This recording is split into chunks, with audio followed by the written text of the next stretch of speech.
네, 안녕하세요. 농업농민정책연구소 여름 이수미입니다.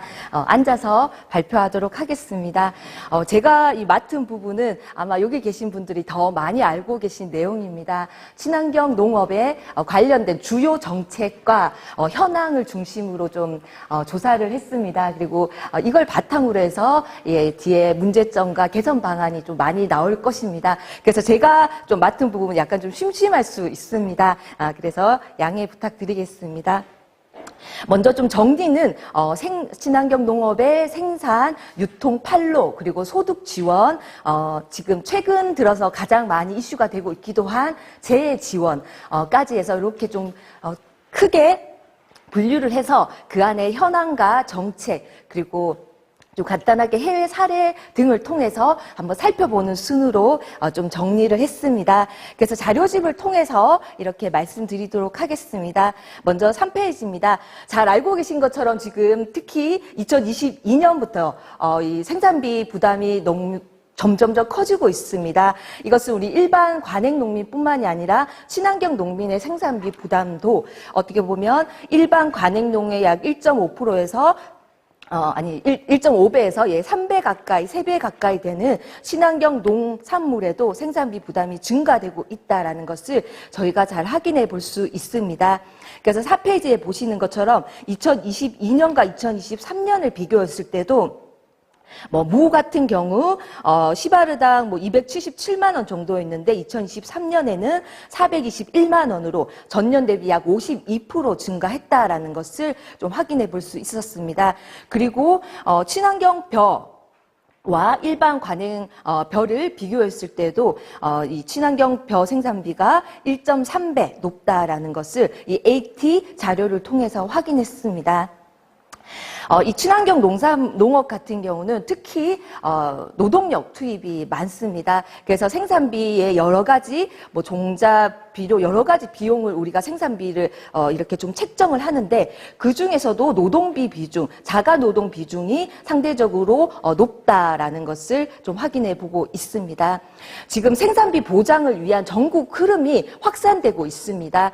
2022년부터 우리 현장의 농민들이죠. 현장의 농민들을 중심으로 해서 필수 농자재 지원조례 운동이 일어나서 2024년 10월 현재 12개 지방자치단체에서 필수농자재 지원 조례가 만들어졌습니다. 그래서 광역 차원에서는 이 전라북도 그리고 경기 이천 등과 같은 지역에서 우리 농민들의 어떻게 보면 가장 기본이 가격 지원입니다. 가격 보장이 우리 농민들이 가장 어떻게 보면 원하시는 바이긴 하지만 이 지금 워낙 여러 어려움이 있고 생산비 폭등이 크기 때문에 생산비 지원과 관련된 조례가 계속해서 만들어지고 있고 이것은 관행이나 친환경 구분하고 있지 않고 함께 전체 우리 농업계에서 일어나고 있는 운동 중에 하나입니다. 그러면 친환경 농업과 관련된 생산비 지원 정책은 어떤 것이 있는지 그냥 한번 간단하게 주요 정책을 좀 살펴봤습니다. 7페이지에 잘 알고 계신 것처럼 유기농업 자재 지원 사업이 있는데 올해 예산이 한 310억 원 정도였습니다. 그리고 이 농자재 같은 경우는 공시를 하고 있습니다. 그래서 친환경 보조 지원으로 이 유기농업 자재를 공시를 하고 있는데 지난 2023년 카탑 검출 사태처럼 이렇게 문제가 생겨서 우리 인증을 받은 우리 농민들이 인증 취소를 당할 그런 위기에 처할 정도로 여러 가지 문제가 발생되기도 하였습니다.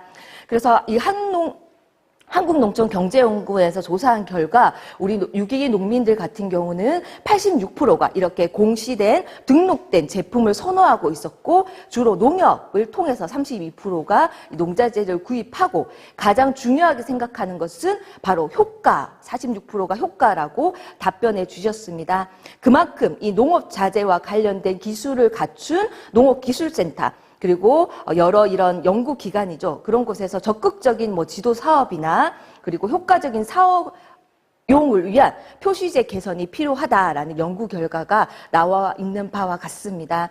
그리고 우수농산물 생산비 지원 사업으로 해서 특히 지자체, 경기도에서 이렇게 조례를 지정해서 여러 가지 정책과 관련된 것을 이렇게 규정하고 있기도 합니다. 가장 핵심적으로는 바로 친환경 인증 비용의 부담 문제였습니다.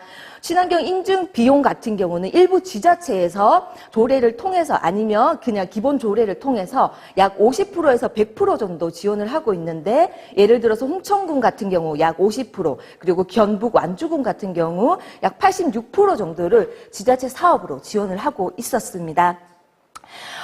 우리나라에서는 이 인증비와 관련돼서는 우리 정부 차원에서 지원되고 있는 것은 없는 것으로 확인되었는데, 미국 농무부에서는 농가 지원청을 중심으로 해서 연간 최대 $750 정도 이렇게 우리 유기 생산하는 농민들의 비용을 지원해주고 있는 것으로 확인했습니다. 그리고 11페이지부터는 친환경 농산물 유통, 그리고 가장 핵심적인 판로인 학교 급식과 관련된 부분을 간단하게 살펴봤습니다. 친환경 유통 경로죠. 여러 유통 경로가 있습니다. 학교 급식, 생협, 대형마트, 친환경 전문점 등과 같은 곳이 있는데, 이 생산자 수치율을 먼저 AT 자료를 통해서 살펴본 결과 학교 급식이 약 65%로 가장 생산자 수치율이 이 여러 유통 경로 중에서 높은 것으로 나왔습니다.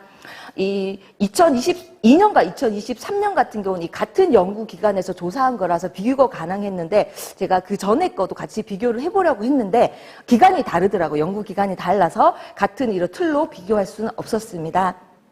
생산자 수치율 자체가 2020년보다 2023년이 좀 더 학교 급식이 올라가는 것을 확인해 볼 수 있었습니다.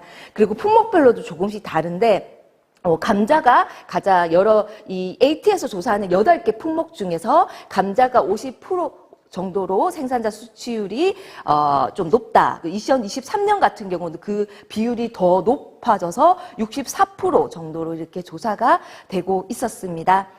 그리고 출하처별 이렇게 비중을 앞에서 보시는 것처럼 이 앞에는 생산자 수치율이죠. 생산자 수치율이 학교 급식이 가장 높다라는 거, 어떻게 보면 우리 농민들이 생산을 해서 판매하는 것이 학교 급식인 경우가 가장 어떻게 보면 우리 농민들의 소득에 그래도 좀 안정적인 판로다라는 것을 확인해 볼 수 있고, 그렇다면 이 우리 농민들 친환경 농산물에 여러 출하처가 있는데, 그 중에서 어떤 비중이 좀 여러 경로가 있을 수 있는데, 학교 급식 비중이 약 32%로 높았고, 그 다음에 이제 대형 유통업체가 약 20%, 그리고 중소형 마트 순으로 이렇게 좀 확인을 해볼 수가 있었습니다. 네, 그 다음으로 이 여러 농산물이 있는데, 잘 알고 계신 것처럼 학교 급식에 공급되는 농산물 공급량의 친환경 농산물은 약 2023-22년을 기준으로 51% 정도를 차지하고 있다라는 것을 13페이지, 14페이지를 통해서 확인해 봤습니다. 그래서 학교급식 지원센터에도 지금 현재 여러 가지 통합 지원형, 통합 위탁형 중으로 이렇게 운영되고 있다라는 것을 현황을 중심으로 좀 간략하게 정리를 했습니다. 17페이지에는 그렇다면 이 학교 급식과 관련된 여러 지원 사업이 있을 수 있는데, 어떠한 정책 지원들이 있는지를 한번 정리해 보니, 이 광역 차원에서 특히 친환경 우수 농산물 식품비 지원, 우리가 잘 알고 있는 차액 지원 사업이 가장 규모가 컸습니다. 그래서 전체 예산 중에서 지자체가 약 82% 지원하고 있는 것으로 확인되었습니다. 그렇다면 이렇게 어떻게 보면 우리 친환경 농산물의 가장 큰 판로인 학교 급식의 공급 확대를 우리가 계속해서 이렇게 좀 이야기해야 되고, 그것을 늘릴 수 있는 방안을 고민해야 합니다. 하지만 여러 어려움이 있죠. 바로 우리 친환경 농업이 축소되어 있는 것과도 관련이 되어 있습니다. 그래서 우리 이렇게 여론조사를 해보니 학교 급식 내에 친환경 농산물의 비중을 이렇게 좀 높이는데 애로사항 중에 하나가 관계자의 답변으로는 친환경 농가가 부족하다라는 것과 좀 확인해 볼 수 있었습니다. 그래서 18페이지, 19페이지에는 그렇다면 지금 현재 이렇게 영유아, 특히 학교 급식, 초등, 중, 고등에는 친환경 급식 차액 지원 사업을 통해서 이렇게 친환경 농산물이 공급이 되고 있습니다. 하지만 대학생, 군인, 임산부 등은 어떻게 보면 사각지대라고 볼 수가 있습니다. 지난 문재인 정부 때 공공급식의 친환경 농산물 공급 비중을 높이기 위한 여러 시도가 있었습니다. 여기 계신 주요 주체들이 노력해 주신 결과죠. 그래서 청년 대학생 친환경 급식 차액 지원 사업이나 임산부 친환경 농산물 지원, 그리고 2019년에는 농식품부와 국방부가 친환경 쌀을 군 급식용으로 공급하기로 결정하기도 하였습니다. 하지만 잘 알고 계신 것처럼 이 군급식 또한 이후에 이렇게 좀 퇴보하고 있는 상황입니다. 그렇기 때문에 지금 우리가 학교 급식에서 공공급식에서 친환경 농산물을 확대하기 위해서 모든 연령대에 이 친환경 급식을 제공할 수 있는 이러한 정책으로 나가야 할 것이다 라고 좀 정리를 했습니다. 20페이지에는 이제 농가 소득 지원 정책인 대표적으로 친환경 농업 직불제를 좀 살펴보았습니다. 직불제도는 잘 알고 계신 것처럼 얼마 전부터 이제 공익형 직불제로 개편이 되었습니다. 친환경 농업 직불은 1999년부터 시행이 되었고, 그리고 이게 원래 자료를 만들기 전에는 이 발표가 되지 않았는데 2024년 9월에 농식품부가 7년 만에 친환경 농업 직불 단가를 인상했습니다. 그래서 다시 좀 수정을 했습니다. 그래서 잘 알고 계신 것처럼 유기농 단가를 7년 전에 비해서 약 35%, 무농약 논 단가를 약 50%, 유기지속 단가를 이렇게 좀 상승시킨 바가 있습니다. 하지만 그럼에도 불구하고 우리 농민들이 생각하는 거에 미치지 못하고 있습니다. 이 21페이지에는 1999년 친환경 직불이 시행된 이후에 이 단가 변화를 한 표로 좀 정리를 해 보았습니다. 그래서 이 지금 현재 같은 경우는 원래 밭이 더 어렵긴 하죠. 특히 친환경 농업 같은 경우는. 하지만 계속해서 이 밭보다 논단가를 낮게 지급하는 것은 지금 정부의 전반적인 쌀 생산량을 늘어날 것을 우려하는 그러한 우려와도 함께 연달아 좀 볼 수가 있었습니다. 그렇기 때문에 이 친환경 직불 같은 경우는 대표적으로 농가 소득 지원 정책의 대표입니다. 이 친환경 농산물을 재배하고자 하는 청년농, 그리고 신규 진입하고자 하는 농민들이 어떻게 보면 유인할 수 있는 장치가 되기 때문에 그 가치를 더욱 인정해 줄 필요가 있습니다. 친환경 농업은 지금 기후변화가 가속되면서 더 열악한 상황에 직면해 있습니다. 그렇기 때문에 몇 가지 우리 현장의 농민들이 요구하는 점이 있습니다. 친환경 농업은 일부 쌀이라고 하더라도 더 소규모로 농사를 짓고 계십니다. 그렇기 때문에 현행은 헥타르당 이렇게 단위가 지급이 되는데 소규모가 많은 농업에 맞게 아르 단위로 산정할 필요가 있다라고 현장에서 요구를 하고 계시고, 그리고 이 신청 절차 또한 어떻게 보면 이것은 친환경 우리 농민들만의 요구 사항은 아닙니다. 점점 농민들이 고령화되고 계십니다. 잘 알고 계신 것처럼 약 46%가 70세 이상의 이 경영주인 것처럼 신청 절차가 너무 어렵습니다. 서류 하나 쓰는 것도, 그리고 면회에 가서 내고 하는 것도 우리 농민들이 너무 어려워하기 때문에 신청 절차를 고령화되고 있는 농촌의 특성에 맞게 개선할 필요가 있다라고 생각합니다. 22페이지에는 잘 알고 계신 것처럼 지금 현재 친환경 인증 면적이 감소하고 있는 것, 농가 수가 감소하고 있는 것을 통계 자료를 통해서 확인해 볼 수 있었습니다. 24페이지에는 우리 친환경 인증 농지도 감소하고 있지만 우리 전반적인 농지 면적 또한 감소하고 있는데, 이 5년 전에 비해서 일반 우리 전체죠. 전국의 경지 면적이 약 151만 2천 헥타르에서 약 4.4% 정도 감소했습니다. 하지만 친환경 재배 면적은 이거보다 더 높았습니다. 같은 5년 같은 기간 동안 16.3% 감소해서 전국의 농경지 면적보다 더 감소율이 큰 것을 확인해 볼 수 있었습니다. 그리고 생산자 또한 우리 전체 인증 농가의 약 44%가 전남을 지역인데, 전남 지역의 감소율이 5년 전 비교했을 때 전국에서 가장 높다. 약 21%의 농가 수가 감소한 것을 25페이지를 통해서 확인해 볼 수 있었습니다. 우리나라는 이렇게 친환경 농업 면적 그리고 농가 수 또한 이렇게 전체적으로 감소하고 있는 추세인데 그럼 유럽의 상황은 어떤지를 한번 살펴봤습니다. 26페이지를 보시면 아시는 것처럼 유기농지 면적이 유럽 같은 경우는 증가하고 있다라는 것을 확인했습니다. 2022년 가장 최근의 자료를 보면 1712만 헥타르죠. 그래서 전체 농경지의 약 11%를 유기농 면지가 차지하고 있다라는 거. 그리고 유럽 내에서도 특히 프랑스, 스페인, 이탈리아, 독일 같은 경우 전년 대비해서 유기농 면지가 농지 면적이 더 증가했다. 그리고 점유율도 그 나라의 전체 경지 대비해서 점유율이죠. 그것도 증가하고 생산자도 증가한 것을 확인해 볼 수 있었습니다. 이 4개국이 전체 유럽 내에서 유기 면적이 약 57%를 차지하고 있었습니다. 이 4개국 이외에도 오스트리아 약 28% 정도를 점유율을 보이고 있다라는 거, 그리고 대다수의 유럽 국가가 2021년에 비해서 2022년 유기 면적이 증가하고 있는 것을 확인해 봤습니다. 그렇다면 이 친환경 농업을 확대하기 위해서 지자체 차원에서는 어떠한 노력을 하고 있는지 간단하게 전북 군산시에서는 친환경 인증 면적 장려금 지원 사업을 시행하고 있다라는 것을 좀 지자체 차원에서의 노력도 확인해 볼 수 있었습니다. 그리고 28페이지에 지금 최근에 하나의 또 직불 사업이기도 한 탄소 중립 프로그램이 시범 사업으로 도입되어서 이제 좀 시작을 했죠. 그리고 유럽연합의 공동농업 정책 또한 유기농업 발전을 위한 지원 정책으로 이렇게 개선되고 있다라는 것을 프랑스 사례를 좀 들어서 정리를 했습니다. 그리고 결론 부분에서는 지금 농업 환경 보전 프로그램의 확대 강화를 좀 요구하고자 합니다.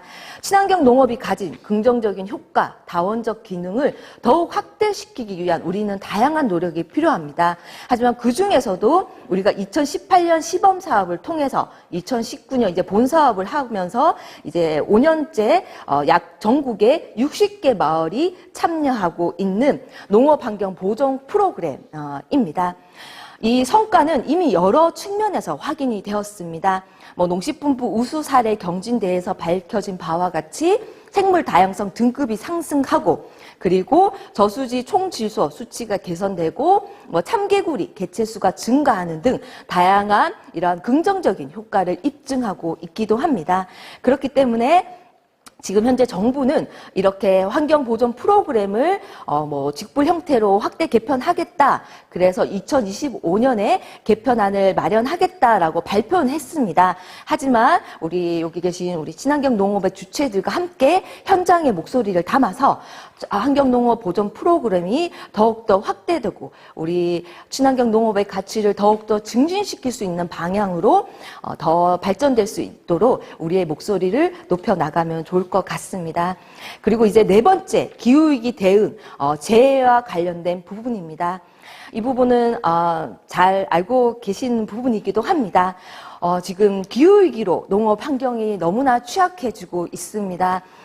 이상기후 때문에 부여나 논산 그리고 익산 같은 경우는 2년 연속으로 호우 피해를 입어서 똑같은 농지가 똑같이 호우 피해를 입고, 그리고 올해는 특히 폭염이 아주 강했습니다. 그래서 지금의 벼 문제뿐만이 아니라 대부분의 작물이 정말 수확량도 그렇고 품질도 그렇고 너무나 어려운 상황입니다. 친환경 농업 같은 경우는 더 대응하기도 힘들고 어려움을 겪고 있는 그러한 실정입니다. 특히 외래 병역 해충이 확산되고 있다라는 거, 경기도 파주, 김포 그리고 충남의 논산 지역에도 친환경 이 토마토 뿔나방 피해가 확산되었습니다. 그래서 최근에 이렇게 방제 기술을 개발해서 이렇게 시연을 하고 하는 게 언론에 나와 있긴 하지만 초창기에는 정말 많은 우리 친환경 농민들이 이 토마토 뿔나방 때문에 아주 어려움을 겪었습니다. 그래서 여기에 대한 대책이 초기에는 없었죠. 없어서 우리 농민들의 거의 작물을 거의 대다수 수확하지 못하고 그리고 학교급식에 납품하는 것도 많은 어려움을 겪을 정도로 큰 피해를 입었습니다. 이렇게 친환경 농업과 관련된 대책 장치는 너무나 미흡합니다. 대표적으로 이 농업재해의 하나의 제도라고 할 수 있는 농작물 재해 보험이 있는데 이 73개 품목이 가입 가능하긴 하지만 일반이냐 관행이냐 구분하고 있지 않습니다. 그렇기 때문에 친환경 농작물을 배려하는 뭐 수확량, 평년 수확량이나 기준 가격 또한 전혀 친환경 농업을 배려하고 있지 못합니다. 그래서 제가 최근에 충남 부여에 친환경으로 밤 대출을 하고 있는 우리 친환경협회 회장님도 만나 뵀는데 이 기준 가격과 관련된 문제를 좀 많이 지적해 주셨습니다. 가장 현실적인 부분이 관행의 이 기준 가격도 낮은 것이 문제인데 이 친환경과 관행의 기준 가격이 똑같이 이렇게 보험금으로 책정되고 있다라는 것이 가장 큰 문제로 지적해 주셨습니다. 정부에서는 이렇게 농작물 재해보험을 통해서 지원을 하고 있고 지자체에서도 농작물 재해보험의 특히 자기 부담 비율입니다. 34페이지인데 지자체마다 이 조제를 통해서 우리 농민들의 자부담비의 일정 부분을 지원해주는 형식으로 이렇게 하고 있는데 특히 친환경 농산물 같은 경우는 뭐 인증서를 내면 뭐 100% 지원을 해준다거나 그러니까 보험료가 0이죠. 그런 경우가 있긴 하지만 실제 우리 친환경 농민도 일반 농민도 이 보험료 지원보다는 실제 피해를 입었을 때 보상을 제대로 받기를 더 선호하고 계십니다. 그래서 이제 35페이지 친환경 농업과 관련된 절실한 제도 마련이 필요하다라는 부분입니다. 유럽연합 같은, 그래서 좀 사례를 찾아봤는데, 이 전남 같은 경우, 과거 우리 이 농작물 재해보험이 2001년 도입이 되었습니다. 근데 전남도에는 2011년 유기농 실천보험을 만들어서 이 유기농 종합보험 형식으로 운영을 했습니다. 그때는 당시 초기에는 유기농 벼를 계약하는 농민을 대상으로 해서 뭐 집중호우 피해나 이런 걸 생겼을 때 70% 이상 손실이 발생해서 좀 어떻게 보면 좀 영농이 불능될 정도의 피해 같은 경우 이 유기농 실천보험으로 지원해주는 사례도 있었습니다. 하지만 현재 같은 경우는 이 보험이 운영되기보다는 정부의 농작물 재해보험으로 이렇게 흡수되어 있는 것을 좀 확인해 볼 수 있었습니다. 그래서 유럽연합에도 이거는 유기농민의 뭐 별도의 지원은 아니지만 최근에 불가리, 독일, 이탈리아 같은 경우 악천후 피해가 발생했는데 여기 생산자의 이 기금을 통해서 지원해주고 있다라는 것을 좀 자료를 통해서 확인했고 미국 같은 경우 잘 알고 계신 것처럼 아주 보험이 많은 나라입니다. 잘 개발되어 있는 나라인데 유기농이 특히 빠르게 성장하고 있는 나라 중에 하나입니다. 그래서 유기 재배 농민을 위한 작물 보험을 새롭게 개선을 했습니다.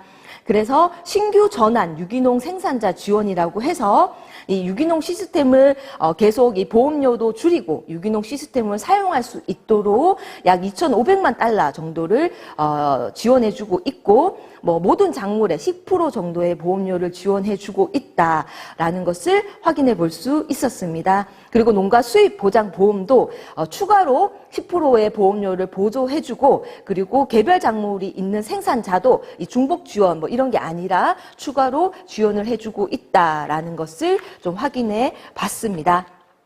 네. 그래서 마지막 39페이지 이렇게 뒤에서 우리 박사님들께서 말씀하시겠지만 가장 중요한 것은 친환경 농업의 가치를 확산시킬 수 있는 인식을 개선할 수 있는 교육과 그러한 노력이라고 생각합니다. 그렇기 때문에 우리는 더욱더 친환경 농산물에 대한 접근성을 높일 수 있도록 친환경 시장이 더욱 성장할 수 있도록 생산, 유통, 소비 전반에서 우리의 이 친환경 농업의 가치를 확산시킬 수 있는 다양한 정책적 요구를 이어가야 한다고 생각합니다. 네, 이상으로 발표를 마치겠습니다.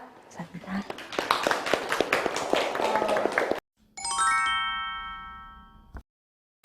예, 바로 본론 들어가겠습니다. 앞에 우리 이수미 박사님 발표하신 걸 보면 이제 그 구체적인 숫자나 데이터, 자료를 가지고서 여러 가지 이제 그 현재 제도나 정책, 현상에 대해서 말씀을 해 주셨습니다. 근데 우리가 다들 알고 계시겠지만, 어떤 숫자나 자료에 나타나지 않는 혹은 그것만으로는 다 볼 수 없는 부분들이 분명히 존재하고 있죠. 우리나라의 통계나 데이터를 구축하는 이런 부분들이 친환경 농업이 겪고 있는 전반적인 것을 모두 다 아우르지 못하고 있기 때문에 어쩔 수 없이 이제 그 부분에 대해서는 이후에 뭔가 이제 추가적인 데이터나 자료가 축적될 때까지는 아무래도 이제 그 정량적인 부분을 넘어서서 정성적인 부분에 대한 평가나 분석이 또한 필요한 이유가 아닌가 생각됩니다. 자료 41쪽과 42쪽에는 유일하게 이제 제가 그림하고 표 하나 넣어놨습니다. 이건 이미 앞에서 이수미 박사님 말씀하셨습니다. 2010년대 초반, 네, 유기농과 무농약 두 개를 합쳐가지고 재배 면적이나 인정이 가장 높았습니다. 그러다가 그 이후에 2010년, 11년 이때를 정점으로 해서 조금씩 내려옵니다. 2014년부터 최근에 한 10년 정도를 보시면은 조금 외형적인 규모 면에서 조금 줄어들고 있거나 아니면은 뭐 정체되어 있는, 다시 말하면은 앞에서 봤듯이 유럽이나 다른 나라들에서는 친환경 혹은 유기농의 생산과 재배가 꾸준하게 확대돼 나가고 있는 추세인데 반해가지고 우리나라에서는 적어도 최근 10년 동안은 친환경 농업의 외형만 놓고 보면 그 양적인 부분에서는 제자리 걸음 상태에 있다. 우리는 이것을 이제 위기라고 하는 말로 이야기를 하고 있습니다. 그냥 단순히 제자리에 걸음 있으면 뭐 현상 유지는 하고 있으니까 본전은 하고 있는 것 아닌가라고 볼 수 있겠지만은 왜 여기서 우리가 위기라고 하는 말을 써야 하는지에 대한 이유부터 먼저 말씀을 드리면 두 가지인 것 같습니다. 하나는 저농약 인정이 이제 폐지되면서 무농약과 유기농 조금 더 이제 이 부분에 대한 그 가치가 더 중요시되고 그리고 그것이 주목받고 그것이 더 확장되는 성과로 이어질 것이라고 하는 기대도 일부 있었습니다만은 결과적으로 보면 저농약 인정의 폐지는 그냥 GAP로 그분들이 옮겨갔다라고 하는 결과 외에 뚜렷하게 우리나라의 친환경 농업의 가치 혹은 정체성을 새롭게 정립하거나 혹은 사회적으로 뭔가 그런 새로운 인식들을 부여하거나 하는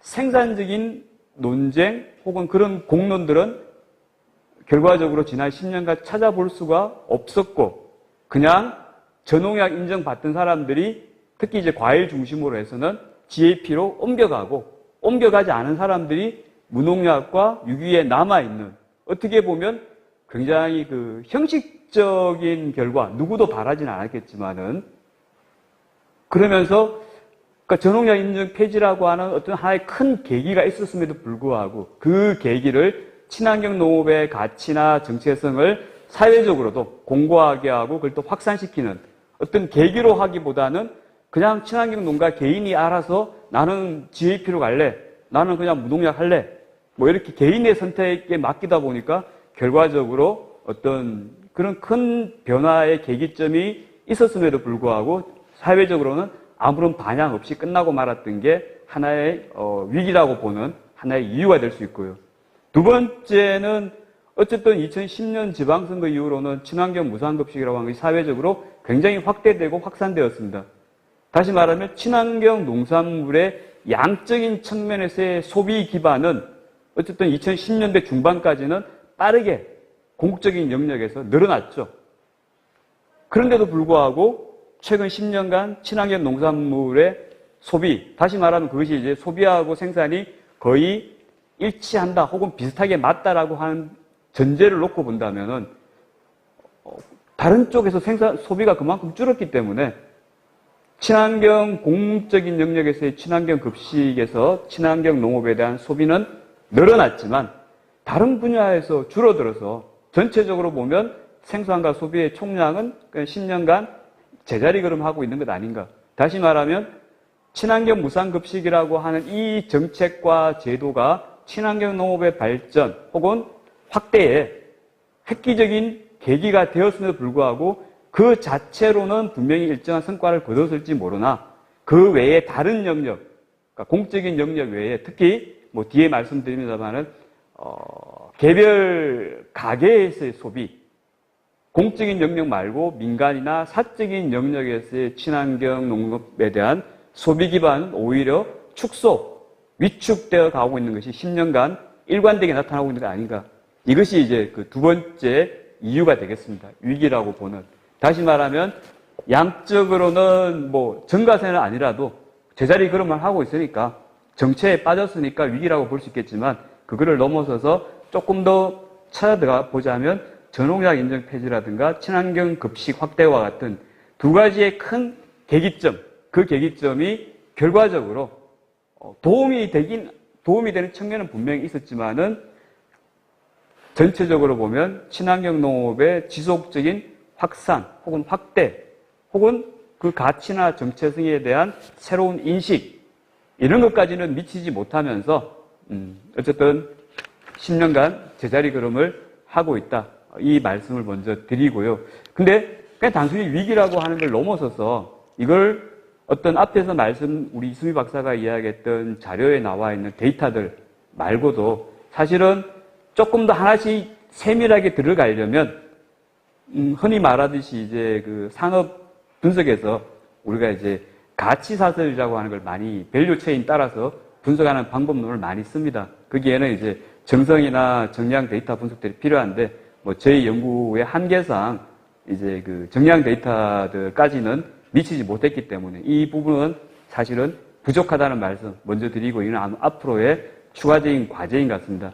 그러니까 뭐 가치사슬 분석이나 정량 데이터의 축적과 같은 부분들은 남아있는 과제겠지만 어쨌든 저희들이 연구진 내에서의 자체적인 두 번의 토론 그리고 전문가분들 모시고 한 간담회 그리고 이제 친환경 생산자분들 모시고 한 간담회 이렇게 몇 번의 대화를 통해 가지고 나왔던 이야기들을 한번 정리하는데 그 정리의 방식은 말씀드린 대로 일종의 이제 그 가치 사슬 과정들을 따라가는 것과 좀 유사합니다. 그래서 첫 번째는 친환경 농업 생산을 중심으로 해서 그것을 후방에서 뒷받침해주는 종자나 자재와 같은 이런 생산을 뒷받침해주는 후방에서의 생태계가 뭐 취약하고 부족하다라고 하는 부분들은 여러분들이 공통적으로 말씀해 주셨고요. 특히나 이것이 이제 기후 변화와 같이 맞물려 버리면 과거에 볼 수 없던 새로운 병해충이라든가 혹은 작물의 생육 시기나 생육 기간 자체가 변해버리면 그것을 극복하기 위해서 또 그것에 대응하거나 그것에 적응하기 위해서 생산자는 더 많은 시간을 투입해야 되고 더 많은 새로운 시도들을 해야 되고 더 많은 노력과 자재들을 투입을 해야 됩니다. 친환경에서도.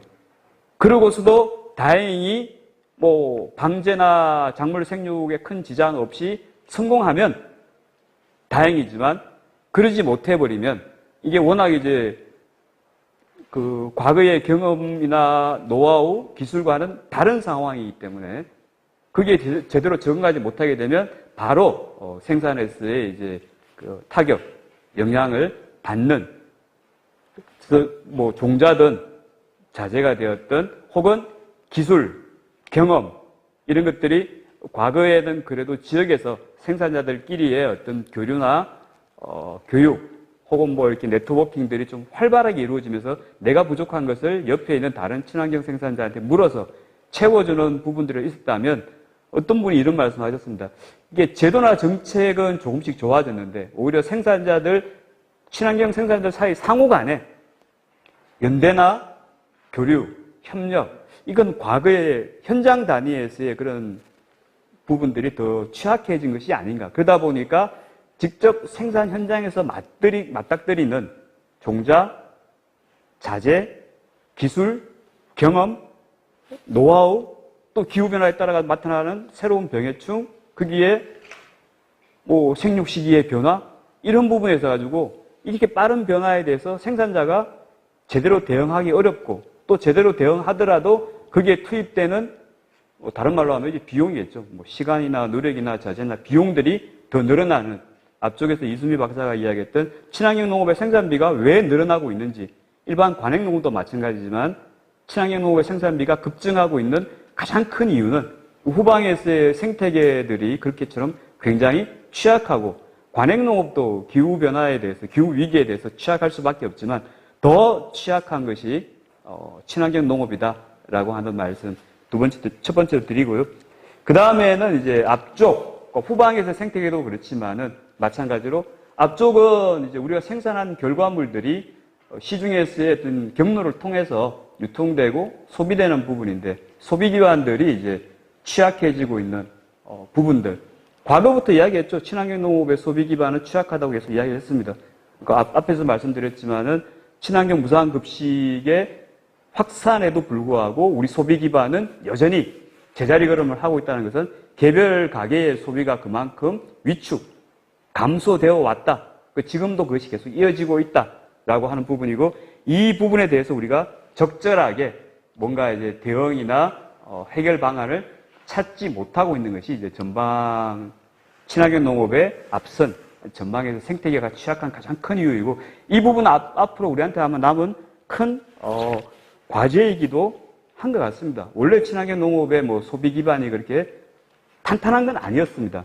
그렇지만은 친환경 급식 같은 것들이 만들어졌으면 기존의 소비 기반과 그 친환경 급식의 소비 기반이 더 합쳐져서 조금 더 확장된 소비 기반으로 나타나야 되는데 현재는 그냥 그대로 한쪽이 늘어나고 다른 한쪽은 줄어들어 버리는 그런 부분인데 여러 가지 이유들이 있을 수 있겠죠. 특히나 이제 그 개별 가게에서의 소비 감소라고 하는 부분들은 아마 어떻게 보면 우리가 직접 해결하기 쉽지 않을 수도 있습니다. 대체로 보면 개별 가게에서의 친환경 농산물 소비가 감소하는 것은 개인의 취향 문제라기보다는 그 밑바탕에는 구조적인 변화들이 더 작동을 하고 있다고 보여집니다. 첫 번째는 이제 식습관의 변화. 물론 이건 이제 교육이라든가 캠페인, 홍보를 통해 가지고 장기적으로 바꿔내야 하는 과제인 건 맞습니다. 그러나 그동안의 개별 소비자들이 육류와 가공식품에 대한 선호도가 증가하는 부분에 대해서 적절하게 대응하지 못하면서 친환경 농업의, 친환경 농산물의 소비 기반도 이렇게 줄어들고 있는 식습관의 변화라고 하는 부분들은 사회 전반적인 하나의 경향이고 트렌드인데 이 부분에 대해 가지고 우리가 유의미한 어떤 친환경 농업으로서의 새로운 변화를 끌어내는 데는 그동안에 실패한 것인지 아니면 그렇게 할 수 없는 것인지 그렇게 하기에는 우리 역량이 너무 부족한 것인지 이 부분을 한번 꼼꼼하게 짚어봐야 될 부분이라고 보여지고요. 또 하나는 원하지 않지만 원하든 원하지 않든 1인 가구가 증가하다 보면 결과적으로 집밥을 안 먹게 됩니다. 배달, 그 다음에 외식.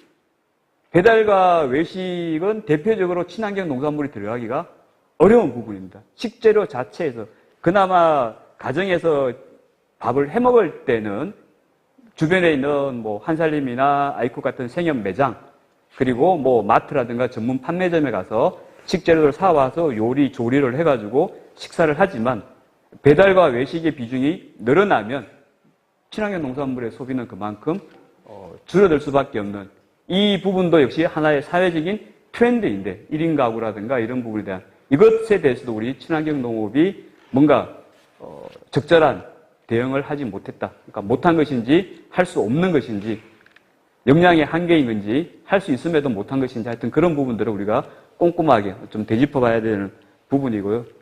더 크게는 앞으로는 이제 우리가 인구 증가에 그동안의 인구 증가가 이루어지는 시대였다면 앞으로는 인구가 감소하는 시대, 당분간 인구 정체가 이어질 것이고 그 넘어 지나가면 인구 감소가 옵니다. 인구 감소라고 하면 절대적인 숫자에 줄어들겠죠. 소비, 먹는 입이 줄어드는 부분입니다. 이제 앞으로 다가올 부분이죠. 이 과정에서 이제 그 기존의 친환경 농산물의 개별 가게의 소비의 기반이 중산층이었다고 한다면 우리 사회는 한국 사회는 중산층이 빠르게 분화가 됩니다. 상층과 중하층으로 이렇게 분화가 되면서 그 소비 기반이 되었던 중산층의 분화가 친환경 농산물의 소비 기반을 약화시키는데도 작용을 하고 있고 앞으로 이 부분이 더 강하게 작동되지 않을까.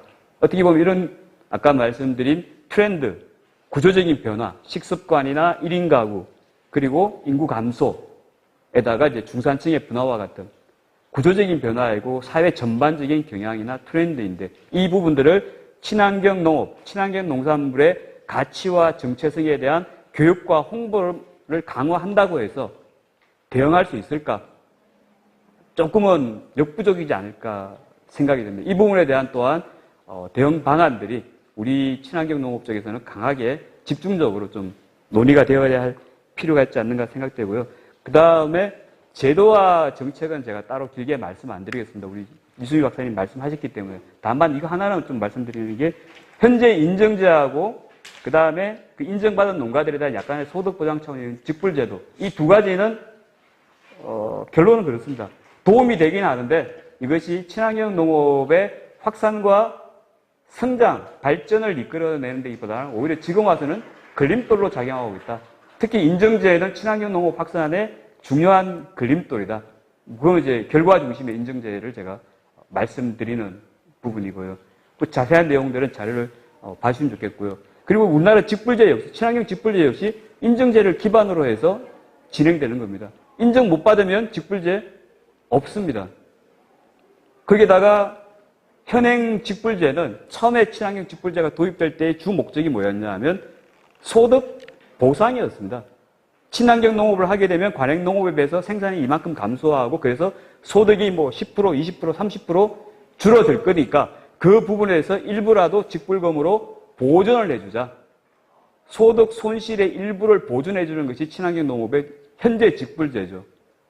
그러나 그런 방식의 직불제로 가서는 친환경 농업의 확산과 지속적인 발전을 이끌어내기는 어렵고 이미 유럽이나 아까 앞에서 봤던 친환경 유기 농업이 꾸준히 증가하고 있고 확산되고 있고 성장하고 있는 나라들의 밑바탕에 제도적인 밑바탕에는 직불제 자체가 소득 보존 중심의 직불제가 아니라 그러니까 소득 손실을 일부 보존해주는 방식 그런 방식의 직불제가 아니라 친환경 농가 혹은 유기농가가 하고 있는 다양한 환경 기여 행위에 대해서 그 행위 자체에 대해서 정당한 대가를 보상해 주는 것이고 현재 앞으로 우리 친환경 직불제 개편 방안도 직불금 얼마를 더 올려달라 이것이 아니라 친환경 직불제도 자체가 현재 공익형 직불제에서 선택형으로 들어가 있으면 그 선택형의 친환경 행위에 맞는 여러 가지 뭐 유럽처럼 뭐 수백 개 프로그램은 안 되더라도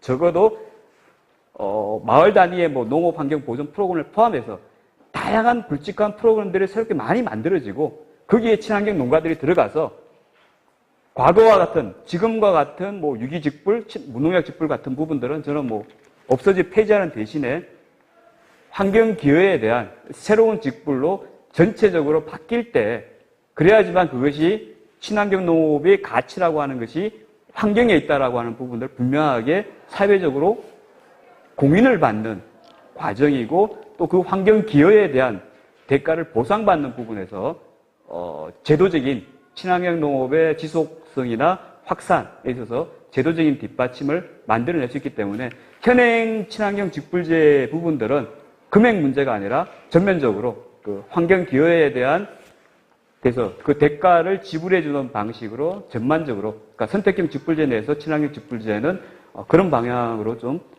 완전히 전면적으로 개편될 필요가 있다는 말씀드리고요. 뭐 재해보험 역시 마찬가지입니다. 왜냐하면 기존의 재해보험 자체가 관행농업 그것도 품목별로 설계되어 와 있고 이거는 유럽이나 보험이 발달한 미국도 마찬가지입니다.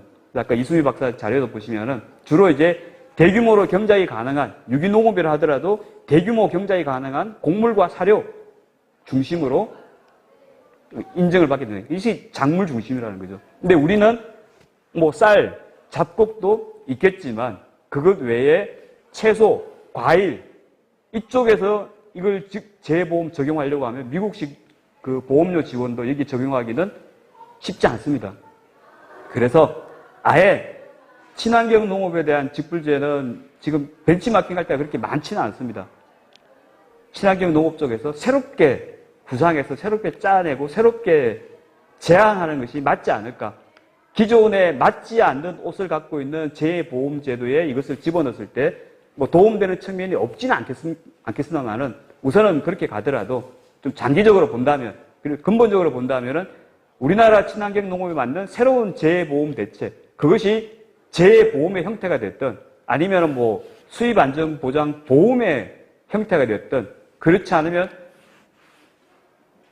또 다른 그 소득 직불의 형태가 되었던 친환경 농업에 맞는 별도의 대책을 새롭게 좀 만들어야 되는 것 아닌가 말씀드리고요. 뭐 마지막으로 앞에 말씀드렸으면 두 가지입니다.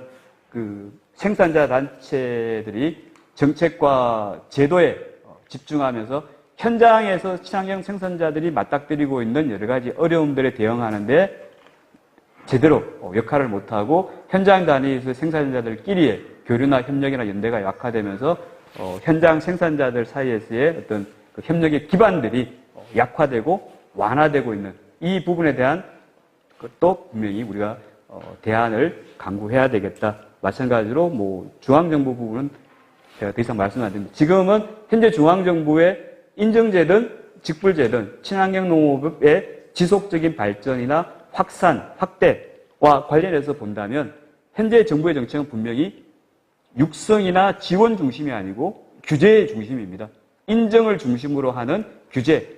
물론 그 명분은 그것이죠. 안전성이나 건강, 잔류농약을 명분화한 소비자들의 편향된 인식, 이걸 명분에서 가져가기 때문에 그 친환경 농업에 대한 우리나라 한국 사회의 편향된 인식과 그리고 그것에 바탕하고 있는 중앙정부의 규제 중심의 현재 친환경 농업에 대한 정책과 제도, 이 부분에 대한 변화와 개선, 이것 필요하다. 그리고 그것이 안 되고 있기 때문에 결과적으로 우리가 지금 친환경 농업의 위기라고 하는 부분들은 그냥 몇 가지 데이터나 숫자 그리고 제도의 문제라기보다는 후방의 생태계부터 전방의 생태계 그리고 그것들을 어느 정도 보완하고 변화시켜야 하는 애들은 정책의 잘못된 방향까지 여러 가지가 복합적이고 누적된 결과이기 때문에 전반적이고 전면적인 검토가 좀 필요하다 말씀드리면서 제 이야기 마치겠습니다. 감사합니다.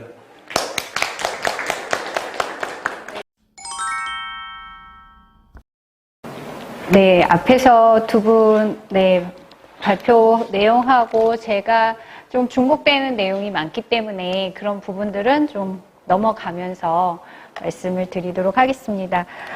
일단은 제가 이제 기후 친화적인 생태 농업의 방향과 과제라고 말씀을 드렸는데 제가 전반적인 내용이 대안까지 이렇게 제시하지는 못했고 큰 틀에서 이 기후위기 시대에 친환경 농업의 방향을 우리가 어떻게 가져가면 좋을까에 대한 부분만 중심적으로 말씀을 드릴 수밖에 없는 것 같습니다. 이후에 구체적인 과제와 실천 방향은 오늘 말씀해 주시는 토론자분들의 내용을 중심으로 저희가 좀 더 가다듬어서 이후에 후속 과제로 이렇게 삼을까 생각하고 있습니다. 네, 첫 번째로 이제 한국 친환경 농업의 도전과 과제입니다.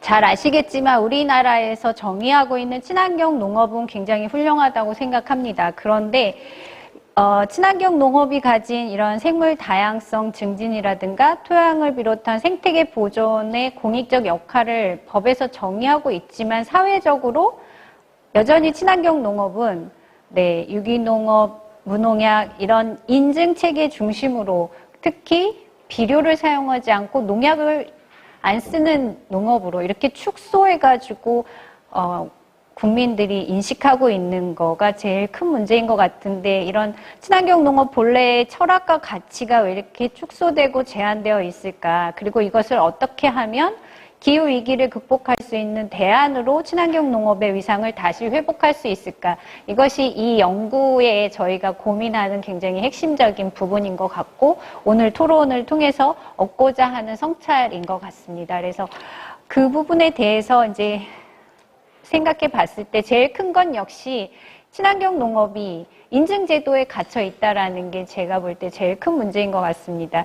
특히 이제 흔히 한살림이 아니라 살충제 계란 사건으로 이제 알려져 있는데, 그때 이제 소비자들의 신뢰를 회복하기 위해서 친환경이라는 문구 자체를 법적인 무농약, 유기농이라는 그 마크에만 국한시키는 이런 친환경 인증 체계를 오히려 더 강화시키고 소비자들한테 함부로 그런 용어를 사용하지 못하게 한 것이 더더욱 인증 체계의 문제를 강화시키고 그 한계에 묶어놓고 있다라는 생각을 합니다. 그래서 앞에서 우리 이수미 박사님도 말씀하셨지만 이 자가 제조하고 싶은 친환경 농민들의 그 실천 자체를 예를 들면 고시되어 있는 자재만 사용해야 안전하게 느끼게 만든다든가, 그리고 일부 생협에서는 사실 그런 공시된 자재만을 사용하도록 생산자에게 요청하는 경우조차도 현장에서는 있습니다. 그래서 이 친환경 농업이 갖고 있는 자기 의존도가 점점 약해지고 시장 의존도를 높게 만드는 고비용, 고투입 농업을 친환경 농업의 문제로 지금 계속 가지고 가고 있는 것 같습니다. 그리고 또 하나는 이제 이런 기후 위기로 인해서 외래 병해충이 굉장히 많아지고 있는데, 최근에 나타난 그 토마토 뿔나방 사태 같이 친환경 방제로 대응할 수 없는 긴급 돌발 상황이 발생했을 때 이게 적절하게 대응할 수 있는 친환경 농업 위기관리 매뉴얼이 지금 없는 상황에서 농민들이 계속 어려움과 피해를 계속 보실 수밖에 없는 이런 상황이라고 생각을 합니다. 그리고 또 하나의 문제는 무농약과 유기농 인증 체계 속에서 유기농업 활성화를 위한 정책은 현재 없기 때문에 무농약에 계속 계시거나, 그래서 친환경 직불금을 3년 이후에 받지 못하시는 이런 제도적인 불합리한 상황에 놓이게 계시고, 또 유기농으로 전환하고 싶을 때에도 그 전환기의 수확량 감소라든가 여러 가지 어려움을 제도적인 뒷받침 없이 농민 개인이 감당하고 있다라는 사실이 또 굉장히 중요한 문제 같습니다. 그래서 유기 전환을 하셨다가도 다시 무농약으로 가시는, 이렇게 하향하시는 사례들이 굉장히 많이 있고, 실제로 유기농을 실천하고 싶어도 제대로 하지 못하고 있는 우리 사회에 또 실천 농가들의 문제가 있는 것 같습니다. 그리고 두 번째 문제라고 생각하는 거는 우리나라의 같은 경우에 친환경 농업 확대를 위한 장기적인 계획이 별로 없다라는 게 큰 문제 같습니다.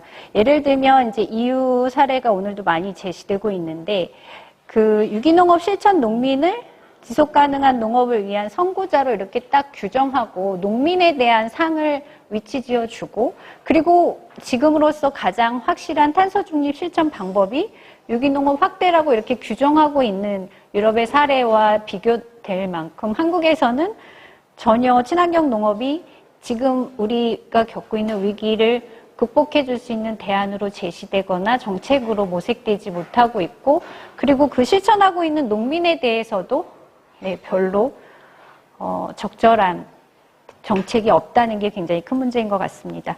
현실적으로 볼 때 최근 연구에서도 나타나는데, 논농업에서 온실가스 배출량이 차지하고 있는 비중이 27% 정도 되는데, 실제로 우리나라의 유기농 벼 재배가 평균 온실가스 감축률을 10%라고만 적용을 해도 전체 논 면적 중에 30%만 유기농업으로 전환하면 우리나라가 설정하고 있는 NDC, 즉 국가 온실가스 감축 목표를 달성하는 게 가능하다. 이런 시뮬레이션이 이미 연구 결과가 발표됐기 때문에 이런 연구가 굳이 없어도 기존의 친환경 농업 실천으로 통한 탄소 중립 달성 방법에 대해서 너무 많은 연구들이 되어 있음에도 불구하고 우리나라에서는 이러한 목표 설정 자체가 없다는 게 가장 큰 문제인 것 같습니다. 다양한 탄소 중립 시나리오라든가 목표는 제시되었지만 구체적으로 친환경 농업의 역할이라든가 지위가 미미하다는 게 굉장히 큰 문제라고 생각하고, 특히 이제 탄소 흡수원으로서 이 친환경 농업의 지위가 없다라는 게 굉장히 큰 문제라고 생각합니다. 그래서 토양의 역할이라든가 탄소 흡수원으로서의 역할이 없는 게 이 기후위기 시대에 굉장히 큰 문제라고 생각을 하고요. 또 다른 부분에 있어서는 그동안 이제 대한농업운동 또는 실천운동 속에서 함께 해왔던 지역 먹거리 계획이라든가 또는 푸드플랜 이런 것 속에서 친환경 농업의 미상이 없다는 겁니다. 그래서 로컬푸드 운동 우리가 열심히 했지만 가까운 먹을거리, 얼굴이 보이는 생산자와 소비자의 신뢰관계 확보 이런 구호 속에서 실제로 지역 인증제도에서 무제초제 이상의 농산물을 생산 기준으로 갖고 있는 지역이 별로 없고 대다수는 그냥 가까운 지역에서 그 행정구역 안에서 생산된 것을 로컬푸드로 이렇게 갖고 가면서 구체적으로 로컬푸드 안에서 친환경 농업으로의 전환에 관한 계획이나 또는 지원 정책 같은 게 현재로서는 별로 없다는 거고 로컬푸드 운동뿐만 아니라 지역 먹거리 계획 속에서도 지속 가능한 먹거리 체계를 위해서 절대적이라고 할 수는 없지만 그래도 굉장히 현재로서 확실한 대안으로 유럽에서는 유기농업이 확대 전략으로 제시되고 있지만 우리나라의 먹거리 운동 속에서 유기농업이나 친환경 농업이 지금 우리가 겪고 있는 생산부터 폐기까지의 지역 먹거리 체계를 해결하는 굉장히 중요한 열쇠가 될 수 있다라는 그런 논의가 너무너무 부족하다 이런 생각을 합니다. 그래서 친환경 농업 이런 환경 속에서 이 생산의 문제가 앞에서도 제기가 됐는데 친환경 농업 실천을 위해서 가장 기본적인 출발 지점이라고 할 수 있는 토양, 농지 확보의 어려움과 불안정성은 여전히 굉장히 크고 특히 올해 같은 경우에 경기도에서도 이제 설문조사를 통해서 나타났지만 현재 우리나라의 그 농지의 50% 가까이가 이제 임차 농지인데 제주도 같은 경우는 친환경 하시는 농민들의 52% 정도가 임차 농지가 있다고 응답하셨고 경기도 같은 경우에 순수 자작농, 그러니까 임차하지 않고 친환경 농업을 하시는 분은 18.4%에 불과하다 이렇게 조사가 됐거든요. 제주도보다 훨씬 많은 분들이 임차 농지에서 경기도 같은 경우는 친환경 농업을 하고 계시는 거죠.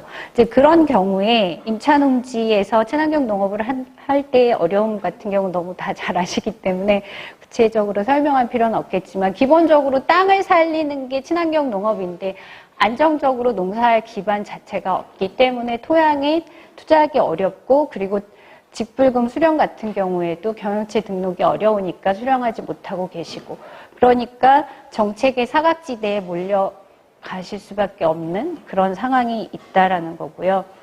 또 우리 이수미 박사님께서 이미 예산 문제는 말씀하셨기 때문에 중복되지만 어쨌든 친환경 농업 예산이 전체 농식품부 예산에서 현재는 0.4% 차지하는데 기존에도 0.6%에서 5% 지금 4%까지 이렇게 0.4%까지 점점 삭감하고 있는 추세이기 때문에 물론 내년에 향후 친환경 직불금을 인상할 계획을 농식품부가 발표하긴 했지만 전체 예산 규모로 볼 때 농식품부 안에서 친환경 농업 예산이 앞으로도 더 확대되고 증가되어야만 한다라는 생각이 듭니다.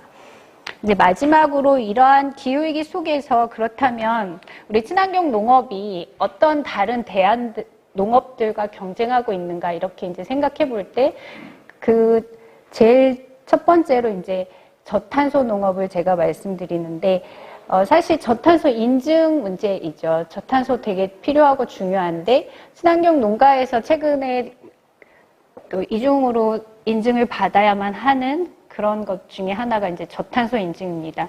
근데 이 친환경 농업을 실천하는 것 자체만으로도 탄소 배출 저감에 기여하고 있다라는 자부심을 갖고 친환경 농업을 하시도록 정책적으로 제도적으로 지원해야 됨에도 불구하고 저탄소 배출을 하고 있다는 걸 다시 증명해서 소비자들에게 내가 탄소 배출 저감을 하고 있습니다라는 걸 증명받아야 하는 이런 상황 자체가 이미 친환경 농업은 곧 탄소 배출 저감에 기여하는 농업이 아닐 수 있다라는 그런 사실을 사회적으로 유포하고 있기 때문에 친환경 실천 농민에게는 굉장히 지금 상황 자체가 어려움을 더 가중시키는 정부의 정책이다 이렇게 말씀드릴 수 있을 것 같고 심지어 중간 물떼기 같은 이런 방법들은 친환경 그 우렁이 농사 하시는 분들한테는 실천하기 어려운 방법을 제시함으로써 친환경 인증 농가가 저탄소 인증을 받기 어려운 제도를 이미 프레임을 만들어 놓은 거다. 이런 비판도 되게 많이 되고 있고요.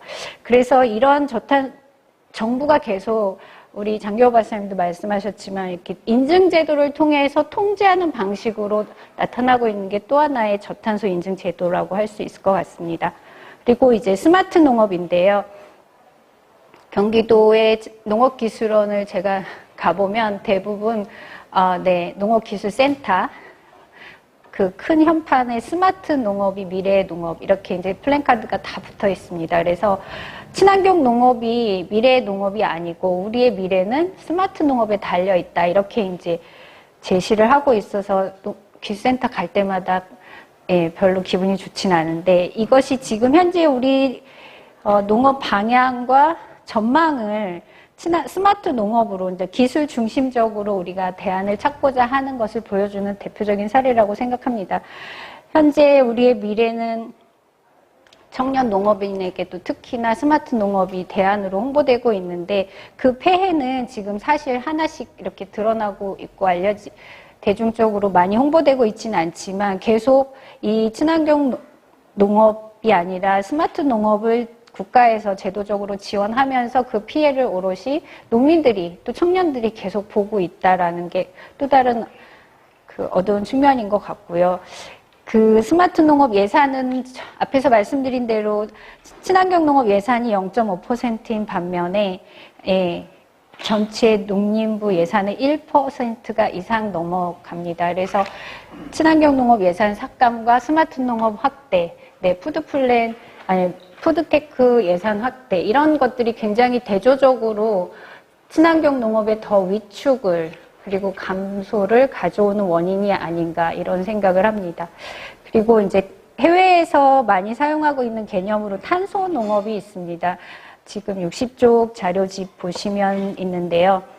탄소 농업 같은 경우는 이제 유럽연합에서 잘 아시는 팜투 테이블 같은 전략에 의해서 도입되는 새로운 개념이고 탄소 발자국을 줄이는 이제 농민이나 산림업 종사자에게 경제적 보상을 해주는 제도인데 이런 것에 관한 이제 뭐 비판적인 시각들도 존재합니다. 이제 사실 자본이라는 말도 이제 나오게 하는 이유가 바로 이런 제도 때문이다.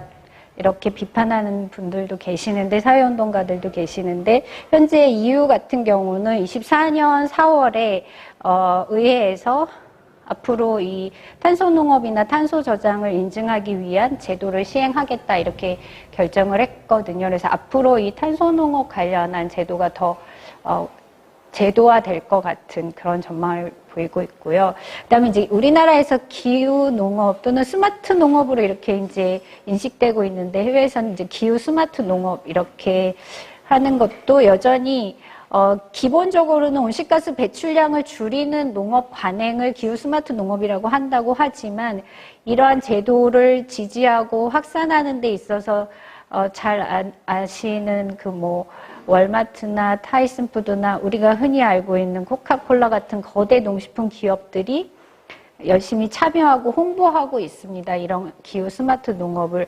확대하는데 그래서 비판하는 그룹들은 역시 이런 해로운 농업 활동들을 기업 활동들을 그린워싱 하는데 이런 기후 스마트 농업이 적극 활용되고 있다 이렇게 이제 비판도 하고 있는 상황입니다. 그리고 미국 같은 경우에서 이제 유기농업보다 한 단계 더 강화된 실천을 재생 유기농업이라고 지금 부르는 그룹들이 있고 실제로 우리나라 같은 경우에도 마르쉐 같은 데서 홍보할 때 기존의 유기농업이 갖고 있는 한계를 극복하는 재생 유기농업 실천 농민들이 장터에 나오십니다. 이렇게 이제 구체적으로 홍보물을 만들어서 한국에서도 기존에 우리가 하시고 계시는 유기농업 생산자의 그 실천력은 굉장히 조금 미흡하고 더 기후위기에 대응하는 원칙론적 실천하시는 농민분들을 재생 유기농업 실천가다 이렇게 이제 소개하고 계시는데 기본적으로 실천하는 내용은 유기농업에서 하시는 내용들이 대부분이고 새로운 내용은 별로 없는 것 같습니다. 그럼에도 불구하고 이제 비영리 민간단체들이나 아니면 파타고니아 같은 영리 기업들이 유기농업이 오염되어 있다. 그래서 그것을 더 강화시키는 대안적인 개념으로 재생 유기농업을 이제 사용하고 있습니다. 이제 마지막으로 농생태학 같은 경우는 유기농업이나 퍼머컬처 같은 농업을 이제 포괄해서 하나의 농법이라기보다는 운동 차원에서 실천하고 있고, 그리고 잘 아시는 식량주권 운동, 비아캄파시나 같은 농민운동 단체에서 적극적으로 미래를 위한 대한농업으로 활용하고 있는 개념입니다. 그래서 앞으로도 계속 그 농생태학은 식량주권 운동과 함께 지속가능한 농업과 식량체계의 대안으로서 이렇게 확장해 나갈 것 같습니다.